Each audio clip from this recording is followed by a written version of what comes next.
69페이지.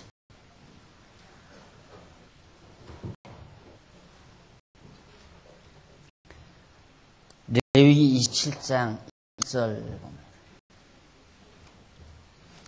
여호와께서 모세에게 일러 가라사대 이스라엘 자손에게 고하여 이르라. 사람을 여호와께 드리기로 소원하였으면 너는 그 값을 정할지니 너의 정한 값은 20세로 60세까지는 남자이면 성소의 세겔대로 은 50세겔로 하고 여자이면 그 값을 3세겔로 하며 5세로 20세까지는 남자이면 그 값을 20세겔로 하고 여자이면 10세겔로 하며 1개월로 5세까지는 남자이면 값을 은 5세겔로 하고 여자이면 값을 은 3세겔로 하며 60세 이상은 남자이면 그 값을 15세겔로 하고 여자는 10세겔로 하. 그러나 서원자가 가난하여 너의 정가를 감당치 못하겠으면 그를 제사장의 앞으로 데리고 갈 것이고 제사장은 그 값을 정하되 그 서원자의 형세대로 값을 정할지니라.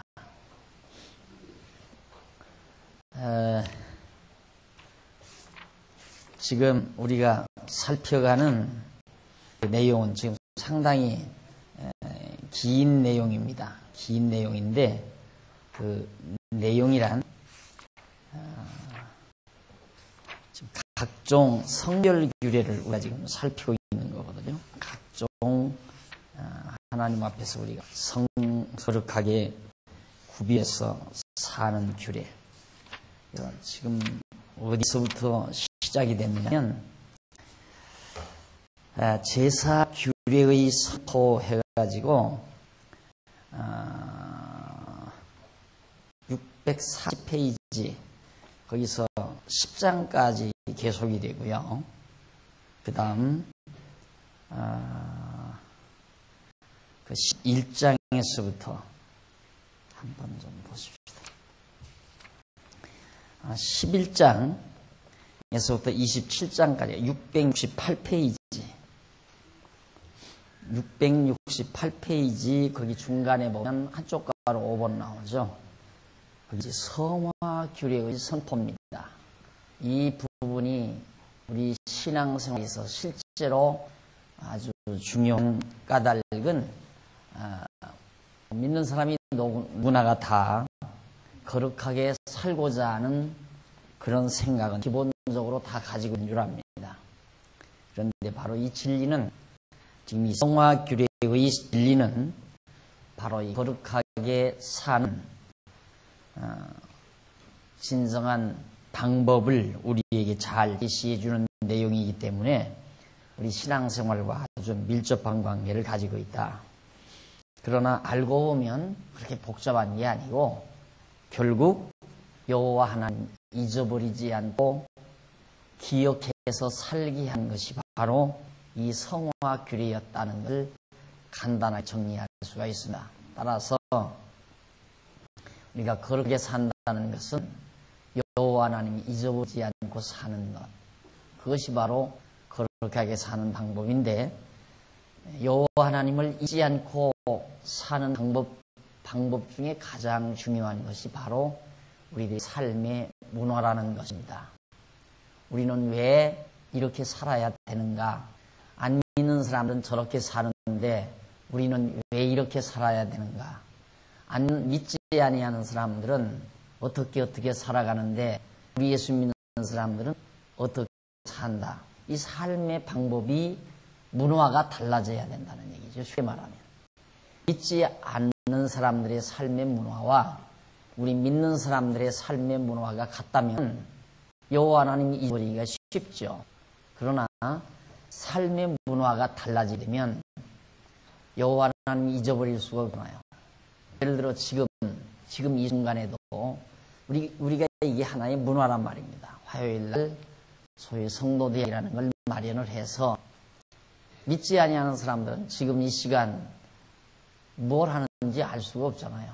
그러나 그들과는 다른 하나의 삶의 문화가 있어요. 우리에게 이것이 이것이 어떤 규범이라기보다도 지도적으로, 규범적으로 꼭 해야 된다는 어떤 법영매서가 아니라 우리 스스로가 마음에 배우고자 하는 그런 마음을 하나님이 주셔서 이런 시간을 마련된 거 아니에요?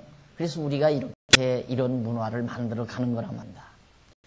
그러니까 이런 문화를 우리가 가지고 살아가는 한 하나님 여호와 경외하는 걸 잊을 수가 없죠. 그게 바로 거룩한 삶이라는 얘기입니다. 단 한 예를 들면 주일날 예배당에 와서 성도들과 함께 믿는 거 하는 것이 같은 성도들과 함께 말씀을 같이 듣고 식사를 같이 나누고 차를 같이 마시며 담소하고 서로 친교를 나누고 또 또래들끼리의 동료가 함께 모여서 선한 일도 만들고 또 선한 일을 하기도 하고 이런 삶의 문화가 바로 신앙생활이라는 거죠. 그러니까 거룩하게 산다는 것을 정말 부담스럽고 힘들게 생각하면 안 되고 지난 시간 제가 말씀드렸듯이 중세의 이 경건주의, 소위 이제 거룩하게 살라고 하는 그걸 윤리적으로 도덕적으로 정리를 해가지고 경건주의 신앙운동의 극치가 뭐냐면 소위 기둥성자라고 하는 웃지 못할 그런 현실이다. 지금 그런 사상들이 아직도 기독교 국가는 아니지만 그 경건주의 운동 자체가 이 중동 지역에 그리고 인도도 하나의 경건주의, 인도의 도술이라고 하는 거죠. 그런 것들도 전부 금욕주의에서 나오는 거거든요. 그래서 이제 불교가 소위 금욕주의의 본바탕이라고 볼 수 있죠. 그러니까 종교가 잘못되게 되면 그런 잘못된 어떤 경건주의에 사로잡혀서 인간의 삶을 억압하는 것이 마치 인간의 어떤 모든 욕구를 억압하는 것이 거룩한 것처럼 그렇게 비춰질 가능성이 많죠. 그러나 이 성화계를 우리가 지금 11장부터 살펴본 건데 얼마나 많은 분량입니까? 이렇게 많은 분량을 하나님께서 이스라엘 백성들에게 명하신 까닭은 너희들이 애굽에서는 있지 아니하는 애굽 사람들과도 그들의 문화에 젖어서 살았지만은 그러나 이제 너희가 머지않아 가나안 땅 이제 하나님께서 구별해 놓으신 그 가나안 땅에 들어갈 것이니까 그 땅에 들어가서 너희들만의 문화 하나님 여호와를 경외하며 사는 그런 너희들만의 문화를 형성하고 살라는 뜻에서 아주 시시콜 옷 입는 것까지 먹는 것까지 뭐 여러 가지 하여튼 다양한 방법 이런 내용들을 삶의 방법들을 지시해 주는 것이 바로 지금 우리가 배워가고 있는 부분입니다. 그 이제 생활 문화에 관해서 마지막으로 세 번째 지금 소개해 드리는 겁니다. 오늘이 이제 끝이 나게 돼요. 27장. 자, 거기 보면 여호와께서 서원자의 값을 정해드리는 규례입니다. 이제 서원자라는 예를 들면 이제 사무엘이 처음 태어났을 때 하나님 앞에 갖다 바치잖아요. 하나님 앞에 드린다고 하는 그거 이제 서원이죠. 그런 것들도. 그런 자들을 어떻게 속할 것이냐. 하나님 앞에 드린다고 했으면 하나님 앞에 드려야 되잖아요. 그런데 그게 아니고 사람을 직접 갖다 드리는 것이 아니고 대가를 쳐서 지불해라 이 말이에요. 대가를. 이것도 그래요. 이런 식으로 모든 백성들이 하나님 앞에 서원해서 그 대가로 뭐 30세겔이든 50세겔이든 10세겔이든 15세겔이든 연엽 따라서 가장 혈기방장한 20세에서부터 60세까지 50까지입니까? 그때까지는 아주 활동을 원활히 할 수 있잖아요. 돈벌이도 잘할 수 있고요. 그러니까 그런 사람은 좀 많이 있다 이거예요. 또 몸이 약한 여자들은 돈벌이 많이 못하니까 남자보다는 조금 덜 내고 아이들은 더더군다나 아주 뭐 돈벌이가 없으니까 조금만 내고 노인으로는 또 활동을 못하니까 조금만 내라. 이걸 어떤 사람들은 이건 인간 차별이다. 어떻게 남자와 여자는, 남자는 50세겔을 내라고 하고 여자는 뭐 값이 없느냐. 왜 30세겔만 내라고 하느냐. 사람들이 그쪽에서 자꾸만 이해를 해요. 그래서 성경은 남녀 차별을 아주 정당화하고 있는 책이다. 잘못된 책이다. 이렇게 말하지만 그게 아니에요. 그게 아니고 남자가 육체적으로 강한 건 사실 아니죠. 여자는 나약하고요. 그건 이제 기본적인 거거든요. 하나님께서 그렇게 지어놓으신 거고. 그러니까 남자와 여자를 차별해서가 아니라 남자는 벌이를 많이 할 수 있고 여자는 벌이를 적게 할 수 있으니까 남자는 좀 많이 내고 여자는 적게 내고. 그러면 연보도 그렇게 해요. 교회에서 연보하는 것도 그건 남이 30만 원, 다 똑같이 30만 원 내요. 어떤 사람은 왜 3만 원밖에 안 내는 사람 있고, 10,000 원밖에 안 내는 사람이고, 어떤 사람은 40, 50만씩 내는 사람이고. 그게 어디 인간 차별이 되는 거예요? 아니에요? 엄청난 차별 아니에요, 그런 건. 그건 차별이 아니잖아요. 많이 가진 자는 좀 힘이 있는 자는 좀 더 내고, 없는 건 전혀 못 내기도 하고, 도리 교회가 구제하기도 하고. 이것이 바로 교회 사회인처럼 이스라엘 백성도 마찬가지입니다.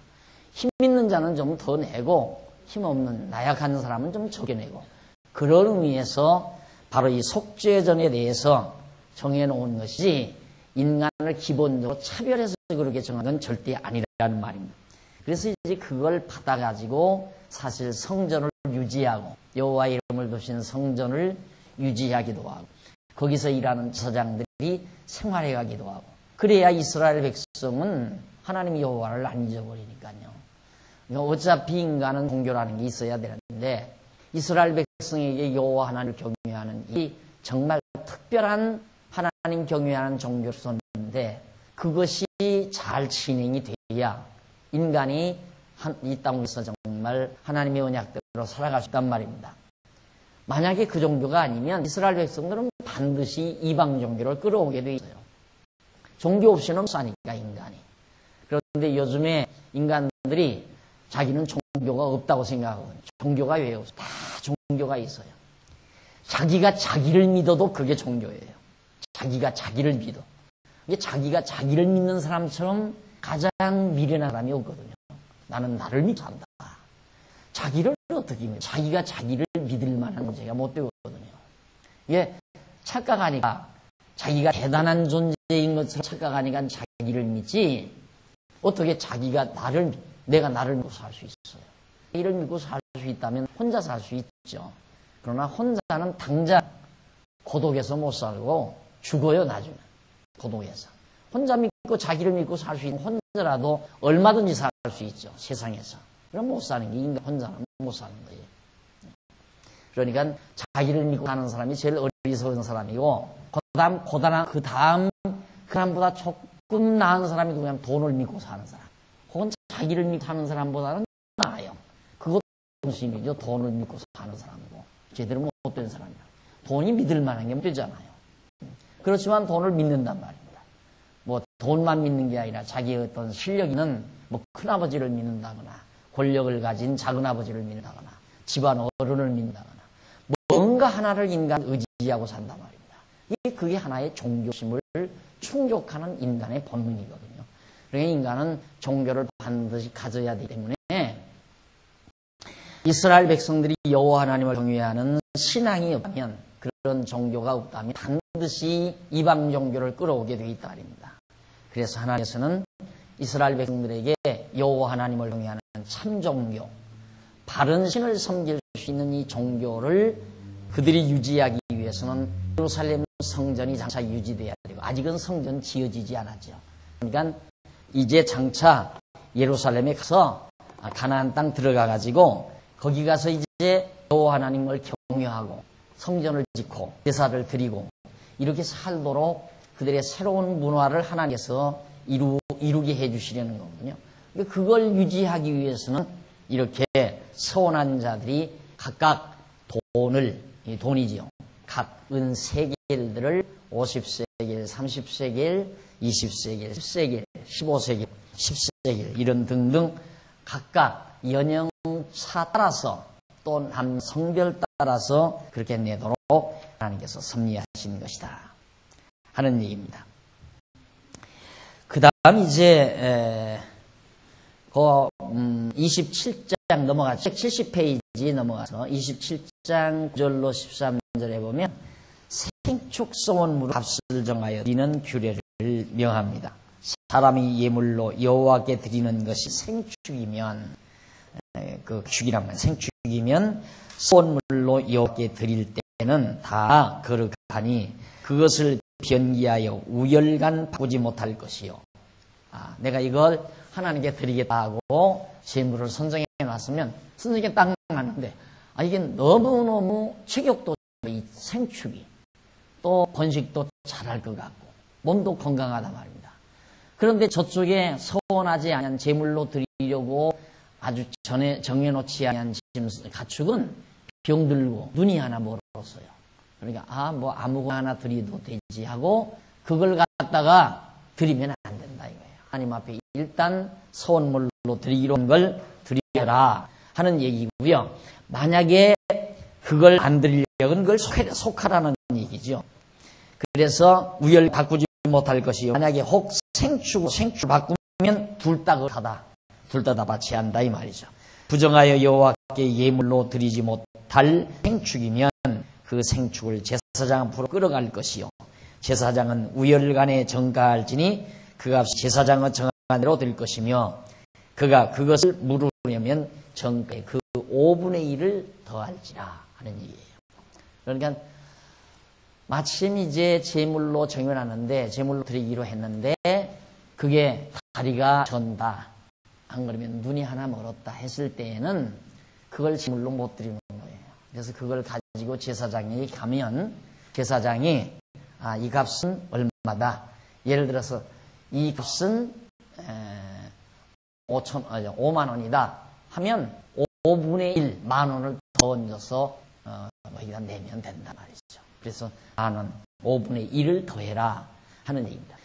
이렇게 치밀하게 하나님께서 하시잖아요. 그러니까 제가 언젠가 말씀드렸지만 이 레위기를 읽으면서 어떻게 하나님이 이렇게 고주할 매주할이냐.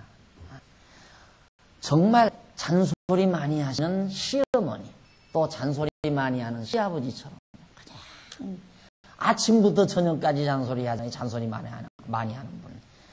저를 그렇게 놓으면 안 된다. 이렇게 놔야 된다. 젓갈이 둘이 떨어지면 안 된다. 젓갈이 둘이 돼야 된다. 수저는 왼쪽에 놔야 된다. 뭐 밥상 차려왔는데도 밥 먹으면서 밥 다 먹고 나기까지 밥상머리에서 잔소리 하시는 시어머니처럼 그런 하나님처럼 제가 느껴졌어요. 처음에는. 그런데 그 의미를 알고 보니까 너무 멋있으신 분이다. 새로운 문화. 이스라엘 백성들이 가나안 땅 들어가서 지금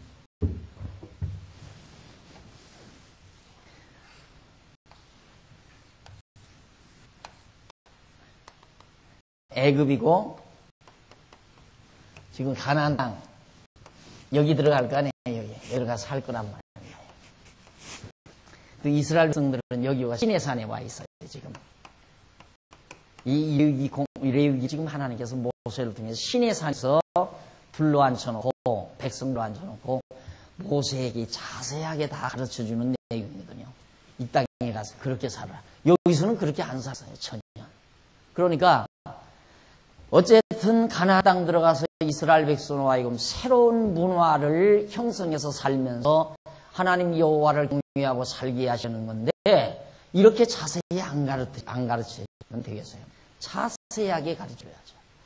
그래서 하나님께서는 일일이 자세하게 정말 짐승 고기 먹는 것까지라도 옷 입는 것까지라도 일일이 다 살펴서 다 가르쳐 주시는 그런 내용들을 계속해서 지금 살피고 있는 겁니다. 그 다음 27장 14절부터 15절에 보면 집을 들여서 집을 드리려 할 때 값을 정해드리는 규례.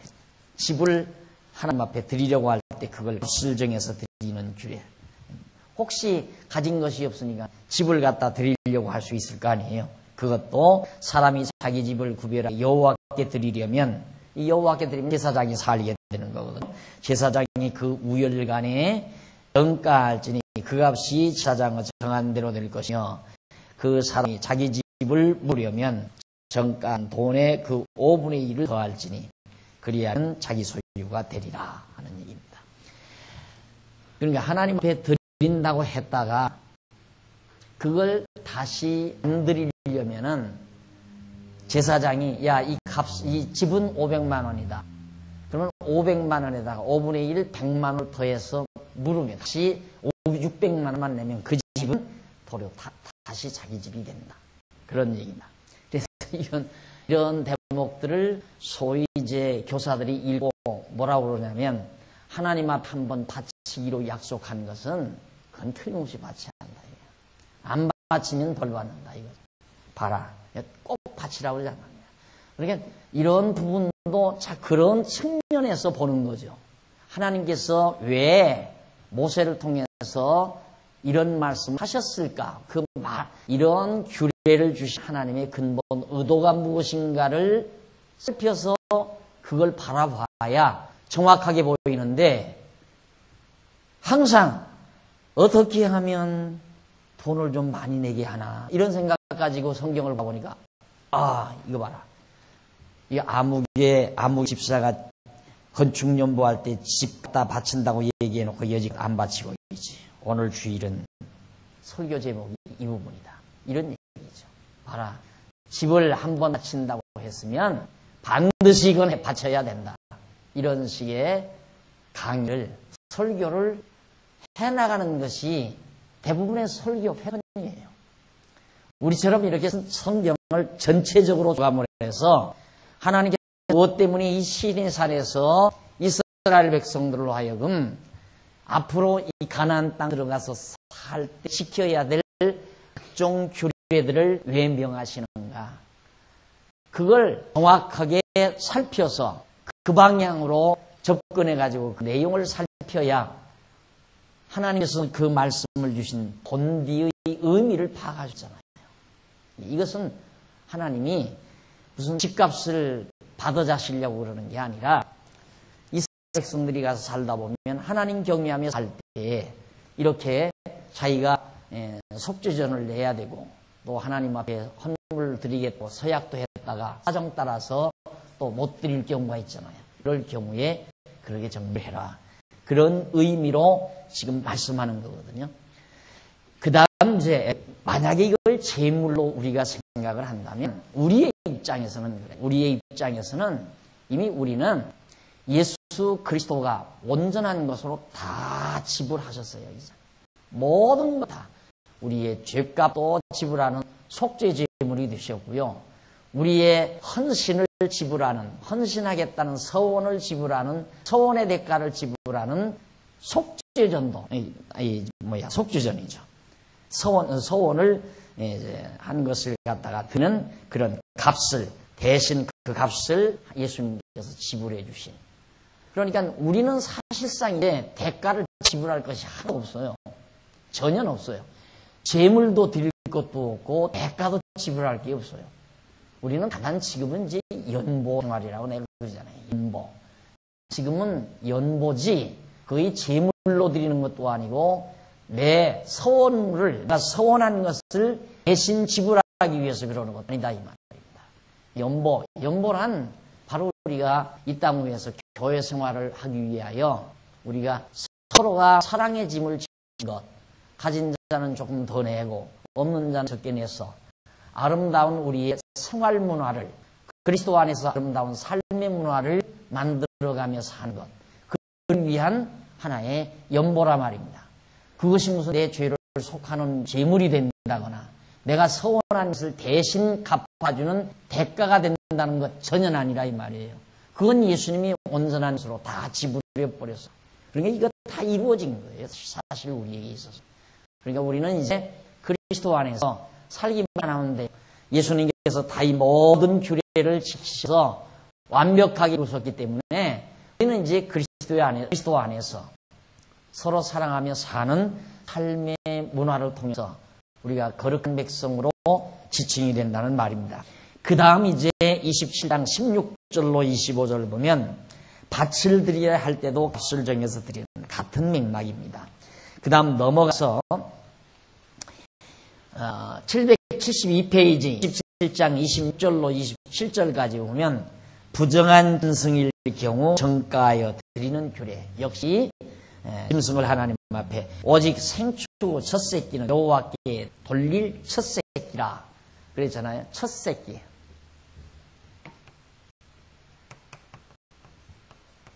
이 첫 새끼는 애굽에서 이스라엘 백성들이 해방될 때에 장자를 하나님께서 장자 첫 새끼는 애굽 사람들의 것은 다 죽였잖아요. 그리고 이스라엘 백성들의 첫 아들이나 첫 새끼는 하나도 안 죽였단 말이죠. 그래서 이제 그때부터 첫 것은 내 것이다. 짐승의 첫 새끼나 첫 아들은 것이다. 내가 결혼해서 첫 아들을 낳았단 말이에요. 하나님 앞에 드려야 할 거 아니에요. 그럼 그걸 속하기 위해서 대가를 지불하라.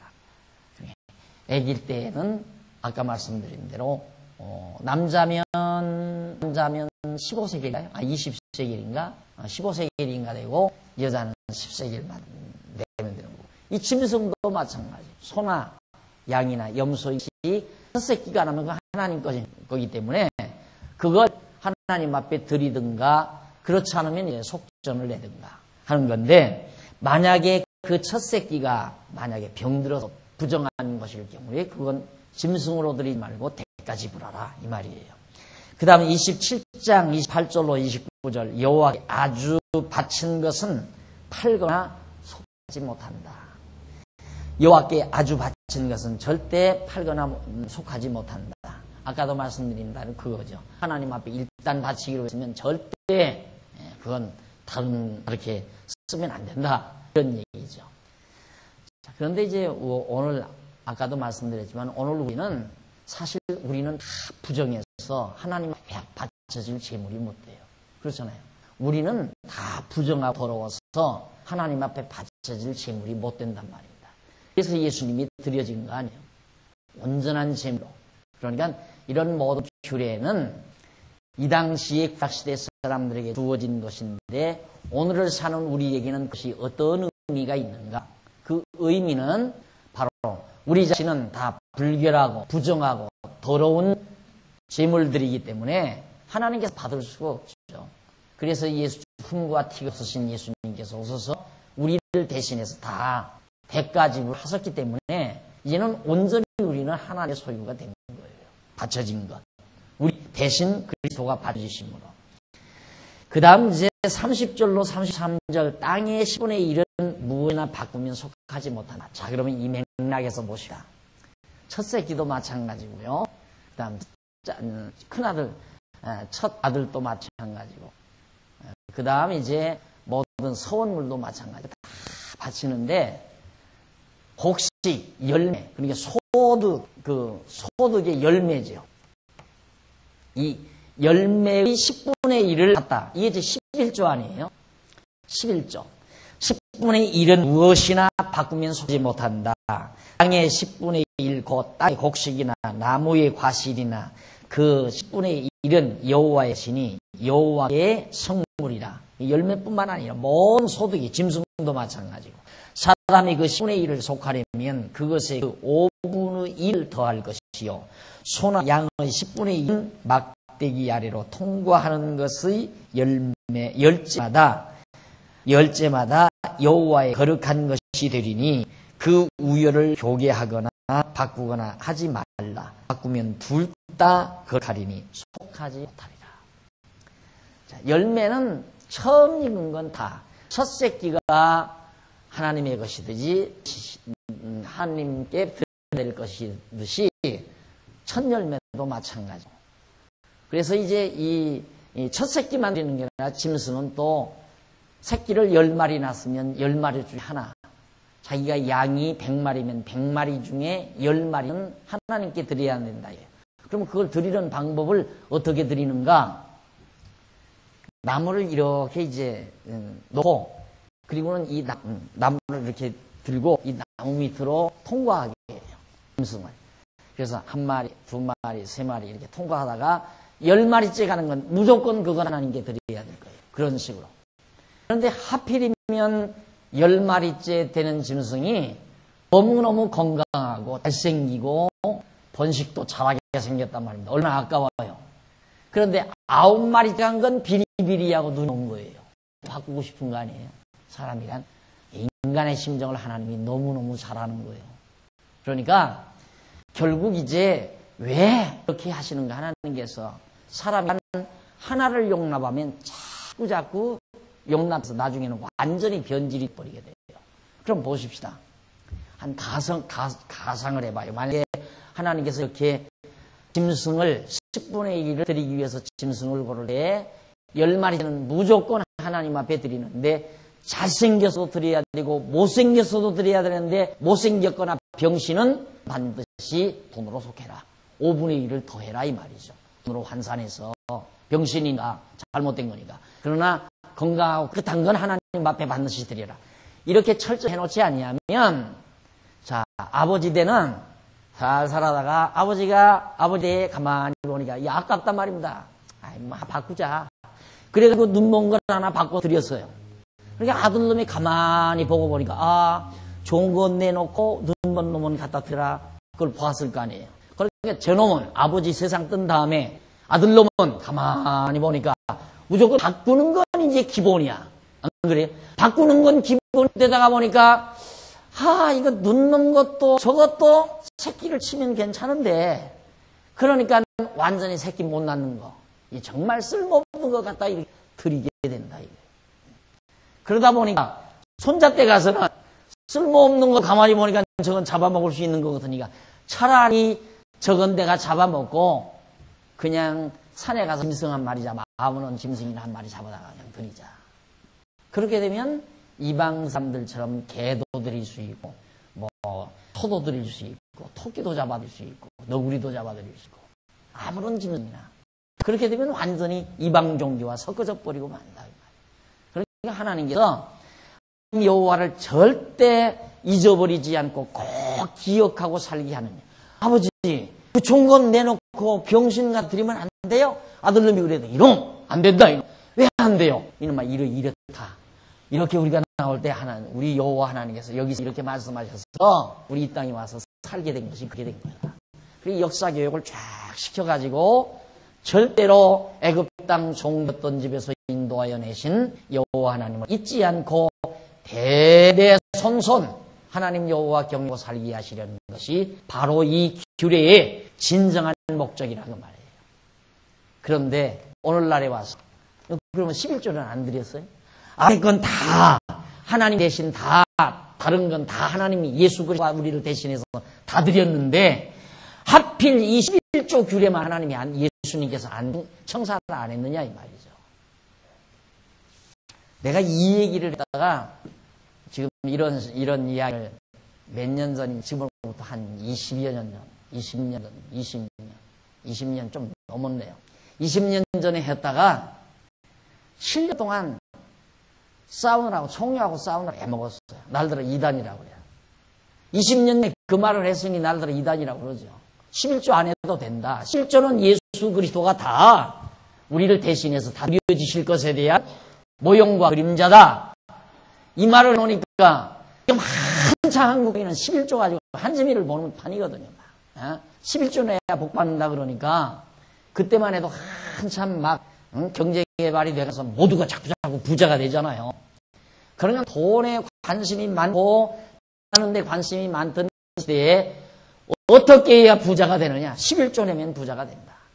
그래가지고 한재미를 한국에 내가 찬물을 끼얹으니까 난리를 쳤는데 요즘에는 신문에 보통 나와요 이 말. 이런 뭐 11조는 지금 그렇게 구약적으로 율법적으로 하는 게 아니다 하는 거. 보통 신문 교회 신문에 그냥 나온단 말이에요. 그 사람들 이단이라고 안 하잖아요. 한마디면 나 그냥 이단 돼가지고 이 자리에 있지도 못할 뻔 알았어요. 그래서 끝까지 7년 동안 싸웠기 때문에 그러지. 왜 아직도 미련하게 그냥 교인 몇몇 데리고 계속 이놈의 실조만 강조하는 교회가 있어요 지금도. 그러니까 교인들이 신문을 보기를 합니까? 다른 목사를 듣기를 합니까? 그냥 자기네 목사가 제일이야. 제일. 다른 들으면 죽는 줄 알아 그냥. 그렇게 우매하다고요 사람들이. 그냥 기독교 방송도 좀 보시고 교회 신문도 좀 보시고 날 같은 사람 설교도 좀 들어보고 그래야 분별력이 생길 거 아니에요. 그래서 어디 뭐 그냥 분소신학 나와가지고 적당히 목사가 돼가지고는 교인들 그냥 몇십 명 딱 데리고는 그냥 쇠뇌시키는 거예요. 벌 받는다. 하나님의 것 떼먹고 못 받겠는가? 도둑놈 주겠느냐? 하나님의 것은 하나님께 드려야 된다. 가이사의 것은 가이사에게, 하나님은 하나님께 드리라고 하지 않았냐? 이래가면서 11조를 강조하니까 교인 몇십 명 안 되는데도 연보가 엄청 나온단 말입니다. 계산을 해보십시오. 10가정만 교인이 되면 11조만 꼭 잘 거두면 목사 먹고 산다 이 말이에요. 안 그래요? 그러니까 우리 어느 후배 목사 하나가 자기는 목사님들은 복잡하게 난 목회 안 하랍니다. 내가 목회를 하면 어떻게 하냐면 한 달에 1,000만 원 정도 소득하는 사람 10가정만 자기는 교인으로 딱 맞아가지고 멋있게 하대요. 그냥 뭐 예배당 질 것도 없이 그냥 2주일에는 어느 호텔 빌려가지고 거기 가서 딱 모여가지고 같이 밥도 먹고 또 하나님 말씀도 듣고 다음에는 다른 호텔로 가고 그 다음에는 제주도로 가고 이러면서 그러면 1,000만 원씩 버는 사람이 10명이 내면 자기도 1,000만 원 되는 거예요. 그러니까 그거 할만하잖아요. 안 그래요? 왜 당신 그렇게 하시오? 내가 그래. 지금까지 목회 못하고 그래요. 11조 아니에요. 무슨 11조예요. 11조는. 지금이 어느 세상인데.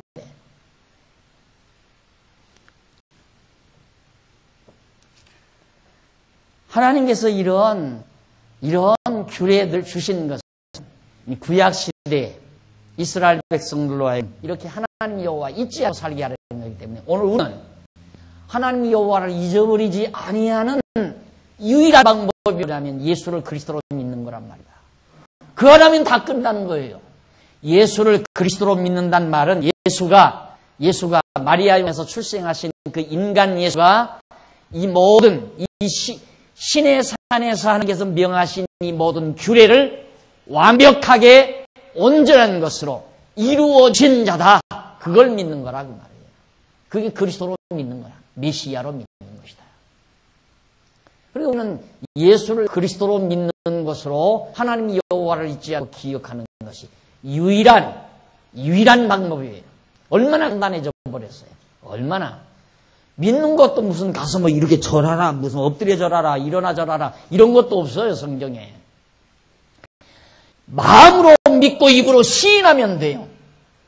예수가 그리스도인 것을 마음으로 믿고 입으로 시인하면 얼마나 간단해요. 그러니까 여러분들이 강의를 들으면 맞다. 예수가 그리스도이구나. 그 믿었으면 되는 거예요. 그 이상 더 다른 거 없다고 말이에요. 그렇게 믿으면 하나님 여호와가 살아계시는구나. 그게 확신이 오잖아요. 가장 완벽한 거룩한 신앙생활이에요. 최고로 완벽한 거룩한 생활. 그 이상도 그 이하도 이제 즐겁게 사세요. 하나님의 택한 백성이니까. 생각해 보십시오. 내가 예수를 그리스도로 믿고 하나님 여호와가 살아계시다는 사실이 확신이 되면 자연히 내 마음속에 하나님 여호와를 경외하며 섬길 거 아니에요. 그것도 섬기는 것도 마음으로 섬기는 거예요. 뭐 행동으로 섬기는 것도 아니에요. 여기 교회는 우리들이 즐겁기 위해 하는 거예요. 우리 하는 일 뭐예요? 여기 찬양예배 딱 주관하고 그 부서들이 남자고 여자고 할 것 없어. 청소기 가지고 이거 청소하잖아요. 그걸 어떤 사람은 주를 위해 봉사한다고 해요. 그러지 말아요. 그게 무슨 주를 위한 봉사예요. 주를 위한 봉사는. 주를 위한 봉사는 우리 모두가 서로 사랑하며 즐겁게 사는 거예요. 우리가 주의 지체니까. 그러니까 우리가 서로 사랑하며 그게 우리가 청소하고 하는 건 우리를 위한 거 아니에요. 서로 사랑하기 때문에. 내가 청소함으로 다른 사람이 편안하게 와서 깨끗한 장소에서 공부할 수 있으니까. 지난 주일도 어느 남전도에서 청소했기 때문에 예배드리고 청소해 나왔으니까 여러분들이 청소 하나도 걸레 한 번도 빗자루 한 번도 안 친 분이 지금 여기 와서 편안하게 깨끗한 분위기에서 공부해요. 먼지 하나 잘하고 있어요. 얼마나 다 빨아들이는지. 그분들의 수고로 사랑의 봉사예요. 여러분들을 위해서 봉사한 거지 예수 하나님이 와서 여기 와서 하셨다 숨을 쉬고 가시는 분이 와우 가신 분이에요.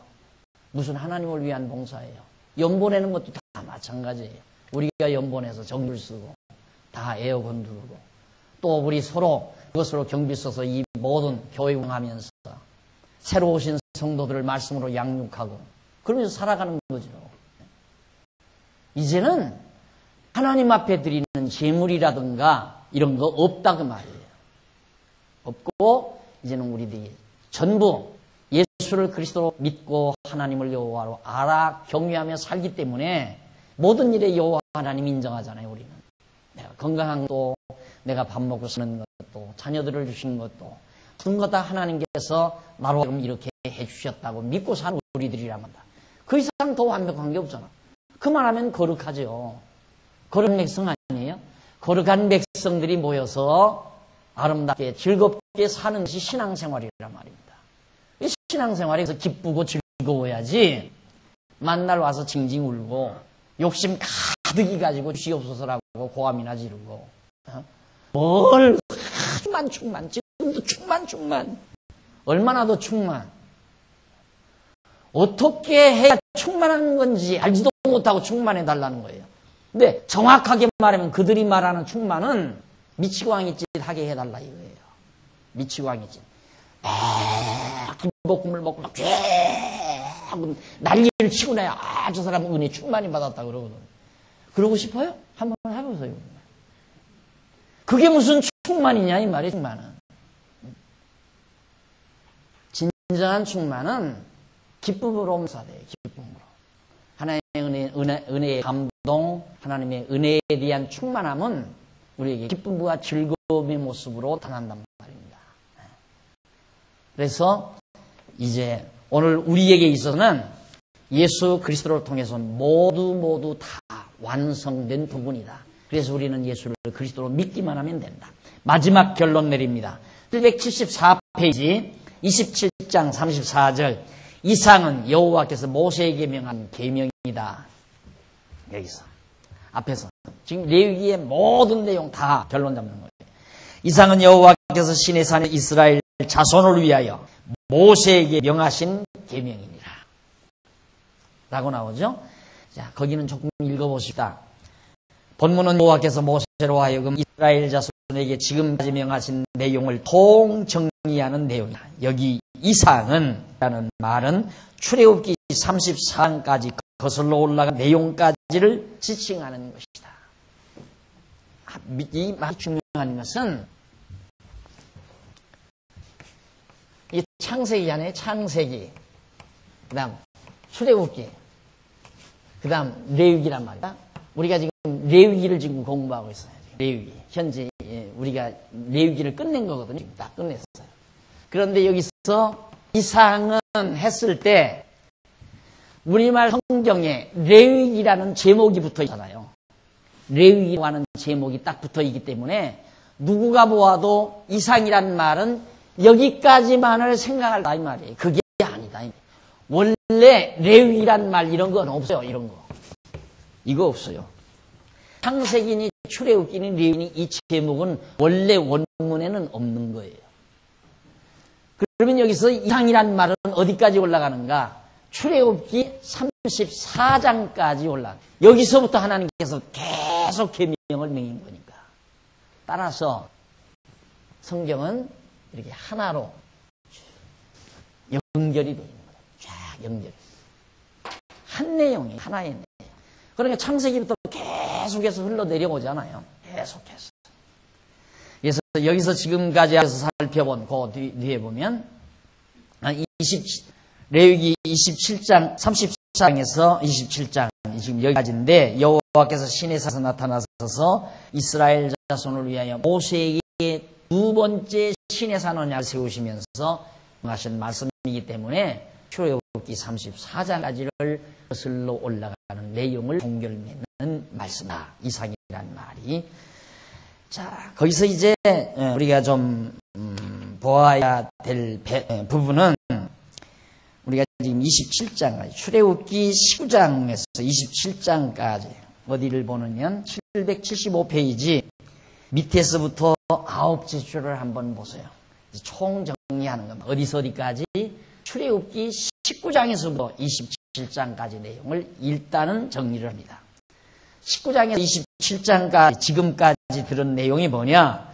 여호와 하나님께서 모세로 하여금 이스라엘 자손에게 시내산 언약을 세우게 하시는 내용으로 언약을 세우게 하시는 내용으로 첫 번째 세우신 시내산 언약이 이스라엘 자손의 범주로 증거판이 파괴되므로 다시 두 번째 시내산 언약을 세우시는 섭리내비라는 것이 지금까지 분명하게 확인이 됐어요. 그러니까 19장에서 레위 지금 27장까지는 하나님께서 처음에 십계명 다 줬어요. 계명을 다 줬어요. 그런데 그걸 무상 만들었다고 다 파괴해버렸잖아요. 그 다음 다시 준 것이다. 얼마나 간단하게 요약해 드렸습니까? 아주 쉽죠. 그러니까 여기서 그 말이에요. 애굽에서 데리고 나 이게 출애굽기죠. 나와서 출애굽기 17장에서부터 창세기는 여기 하란에서 아브라함을 불러 저기 하란이 아니고 갈대야 우루에서 하란으로 하란은 이후에 하란에 이렇게 와서 여기서 살다가 아브라함이 총리를 해드리게. 창세기 12장에 보면 이 12장. 그럼 12장 이전에는 뭐냐? 하나님이 아담 창조하시고 에덴 동산 창조해놓고 아담 창조해서 살다가 그 다음 노아 홍수가 일어나요. 노아 홍수로 다 죽어요. 노아 홍수로 죽고 노아의 8식구가 이 지역에서 살아요. 이게 이제 바빌로니아 지역이에요. 이 지역에서 이제 인류가 처음 살게 되는데 노아의 후손. 그 다음에 여기서 이제 퍼나가죠. 퍼져나가다가 노아의 아들 가운데 아브라함이라는 사람이 이제 12장에 등장을 해요. 여기서 하나님이 아브라함을 불러서 이 가나안 땅으로 불러들여요. 여기서 아브라함에게 이 땅을 내게 주고 네 자손이 번창해서 이 땅을 정복하고 여기서 큰 민족 이루게 해주마. 언약을 했는데 아브라함이 이삭 낳고 이삭이 야곱 낳은 다음 야곱의 애굽으로 요셉이 팔려가잖아요. 그래서 애굽으로 내려가게 되란 말입니다. 여기서 400년 종살이하고 나서 언약대로 400년 만에 여기서 나와요. 나와가지고 지금 시내산에 머물러 있는 거란 말입니다. 시내산 머물러 있는 그때가 출애굽기 17장이에요. 이 시내산에 와서 하나님께서 이제 모세를 통해서 율법을 먼저 주어요. 이 17장에 보면. 그래가지고 율법 줬는데 십계명판 가지고 내려와 보니까 밑에서 금송아지 만들어 제사했거든요. 이거 다 던져버리잖아요. 그래서 다시 모세를 불러들여서 시내산 여기서 다시 그 계명을 자세하게 다 명한 내용이 레위기 지금 27장까지 지금 3분도 안 걸렸어요. 창세기에서부터 레위기 27장까지 강의가 3분도 안 걸려요. 솔직히 그것만 알아도 돼요. 지금 3분도 안 걸린 그 내용만 알아도 된다 이 말이에요. 그런데 뭐 박목사님 그것만 가르치지 뭘 화요일마다 자꾸 나오라고 합니까? 화요일마다 그래도 그렇게 자세히 들어야 그렇구나 하지. 그 말만 떠오르면 그런가? 해버리고 말지. 안 그래요? 결국 우리의 머릿속에는 이것만 남아도 된다는 말이에요. 쉽게 말하면. 자, 그렇게 해서 이제 해 주셨는데 확인됐는데 밑에서 5줄 앞부분 보세요. 775페이지 밑에서 5째 줄 앞부분. 이러한 시내산 언약은 여호와 하나님께서 후일의 택자들을 위하여 율법을 온전하게 영원히 이루어 주시려고 거기 나오죠. 주 예수 그리스도께서 시내산 언약 곧 율법 아래 나서서 율법의 순종자 오실 것에 대한 예표로서의 모형과 그림자다. 이게 전부 증거는 이게 다. 이게 전부가 다 예수 그리스도에 대한 모형과 그림자라고 그러나요.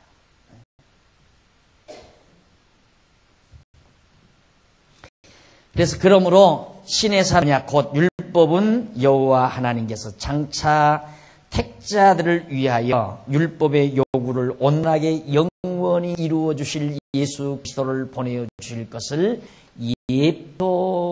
예표로서의 모형과 그림자적인 것으로 언약하여 주시는 말씀인 것이다. 자, 여기가 이게 이제 신의 산 언약이에요. 신의 산 언약.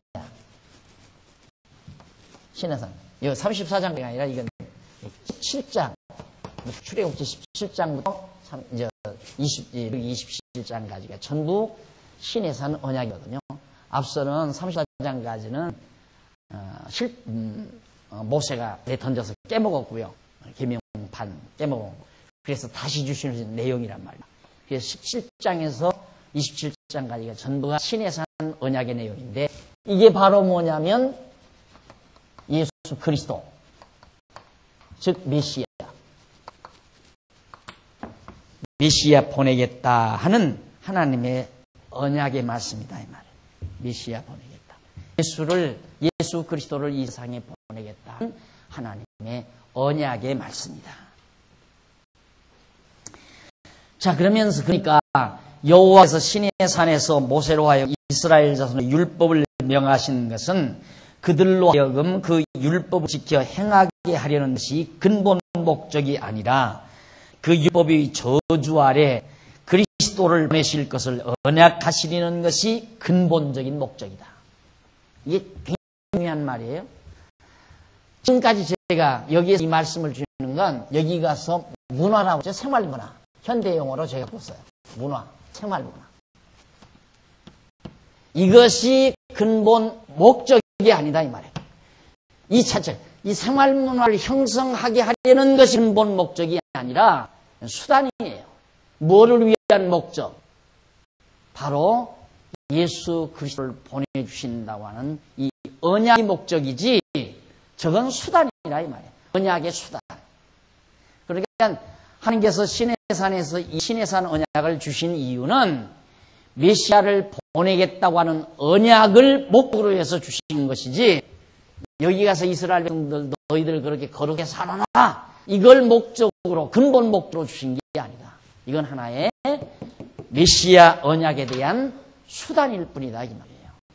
근데 계속 인간들은 항상 어디다 두냐면 나에게 어떻게 하라고 성경이 말씀하고 있나. 이게 답답한 거예요. 이것이. 이게 대부분의 주석을 보면 자꾸 적용이라는 부분을 넣었어요. 적용이라는 거. 그 적용이 뭐냐면 오늘 말씀이 나에게 어떤 교훈을 주는가. 그게 전부 주석에 목적하는 바예요. 저는 그걸 싹 빼버렸잖아요. 전부 그거 제거해버려요. 어느 분이 그러더라고요. 이야, 정말 제가 쓴 이 강론집은 그냥 성경의 내용 무엇을 말하는가를 쫙 밝혀놔서 너무너무 좋다고 그런 얘기 하더라고요. 나 들으러 좋으라고 그렇게 했는지는 모르지만 내가 봐도 좋은 것 같아요. 아니, 그래야죠, 강론집이란. 성경이 뭘 말하고 하는가를 밝혀줘야지 자꾸만 엉뚱하게 자기 쪽으로 자꾸 끌어들여요. 이 성경이 나로 하여금 어떻게 살으라고 말씀하고 있는가. 그런 쪽으로 성경을 대하게 되니까 피곤해요. 피곤해. 예수를 잘 믿으면 잘 믿어보려고 하면 하는 만큼 피곤하다 이 말이에요. 스트레스 많이 받고. 근데 그게 기독교 신학이 아니에요. 이것도 말이에요. 생활문화가 목적이라면 어떻게 살아야 하는가. 그게 목적이 아니라니까요. 문제는 이런 문화적 방법을 통해서 예수 그리스도가 반드시 오신다. 메시아를 보내겠다라고 하는 하나님의 언약의 말씀, 그 언약이 목적이다. 그런 것입니다. 그러면서 그러므로 여호와께서 이스라엘 자손 율법을 범하고 저주하기 때문에 예수 그리스도를 보내신 것이 아니라 예수 그리스도를 율법의 저주 아래 보내시려고 이스라엘 자손으로 하여금 율법의 저주 아래 있게 하신 것이다. 이것도 전부 다 뒤집어 놓잖아요. 이게 무슨 얘기냐면 그러므로 여호와께서 이스라엘 자손이 율법을 범하고 저주 아래 있기 때문에 다 그렇게 생각하죠.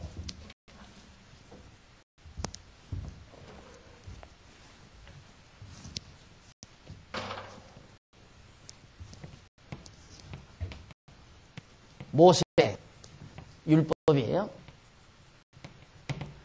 이 율법 아래서 전부 인간들이 범죄해서 죄인이 됐기 때문에 다 그렇게 생각해요. 모세에게 주신 율법을 범하고 죄인이 되기 때문에 그래서 예수를 보냈다. 이렇게 말한다 이 말이에요. 그 말을 틀렸다고 하는 사람 하나도 없어요. 그야 맞지. 그래 맞아. 진짜 그거 맞아. 맞기는 뭘 맞아요 이게. 틀려도 보통 틀린 얘기가 아닌데. 왜 틀린 얘기인가. 문제는 하나님은 역사라고 하는 것이 늘 제가 강조하지만 시작할 때부터 끝을 정해놓고 역사하신 거란 말입니다. 역사를 시간 세계를 시작하실 때 시간 세계의 종결을 정해놓고 하나님께서 역사를 섭리하시는 거예요. 그러니까 모든 역사적인 역사 속에서 이루어질 일들을 다 작정해놓고 시작하신다 이 말이에요. 그런 의미에서 우리가 보게 되면 하나님께서 모세에게 율법을 주신 이유가 뭔가? 목적은 뭐냐면 예수 그리스도를 보내신다는 언약을 하기 위해서 율법을 준 거다 그 말이에요. 그렇죠? 맞아요? 틀려요? 맞는 얘기 아니에요 이게.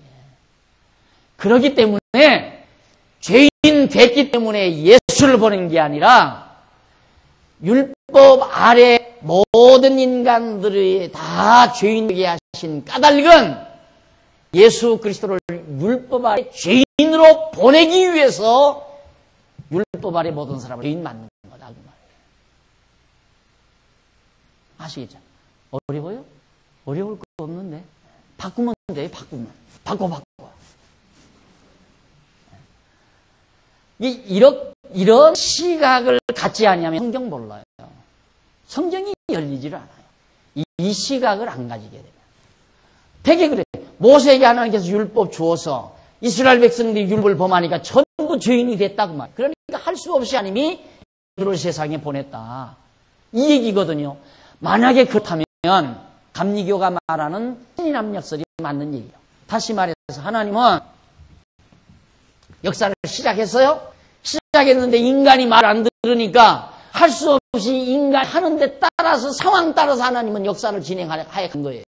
그러니까 전부 하나님 계획에서 하는 게 아니고 인간이 말 잘 들으면 말 잘 듣는 대로 역사하시고 말 안 들으면 말 안 듣는 대로 역사하고 예수도 안 보낼 건데 율법 범하니까 할 수 없이 예수 보냈다는 얘기라 이 말이에요. 그 말은 그러니까 인본주의적인 사고방식이죠.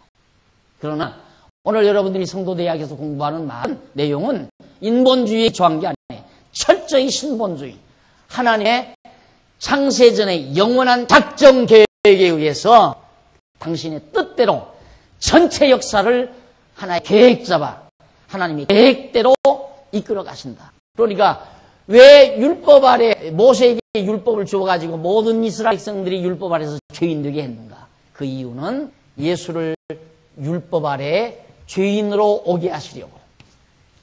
율법 아래 죄인으로 예수님 보내시려고. 왜 보내시려고? 예수 그리스도를 통해서 우리를 다 이때 이제 적용이 되는 거예요. 예수가 오셔서 우리를 죄 가운데서 다 대속해 주시고 우리의 죄인이 지불해야 될 모든 속죄전을 대신 지불하게 하시려고. 이것은 언약이다 이 말이에요. 언약, 약속. 뭐에 대한 약속? 메시아 보낼 것에 대한 약속. 그러니까 이렇기 때문에 이렇게 죄인이 되기 때문에 예수가 온 것이 아니라 예수 보내시기 위해서 언약한 거다 그 말이에요. 알았어. 예수님을 보내시기 위해서 이 역사를 일으킨 것이다.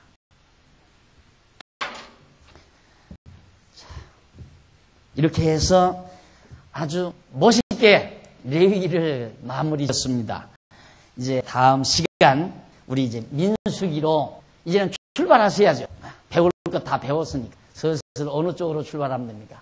여기를 향해서 슬슬 출발해 가면 됩니다. 광야 40년의 고난의 삶이 민수기에 다 담겨져 있습니다. 이게 바로 광야 생활인 거죠. 차 한 잔 들고 계속하십시다.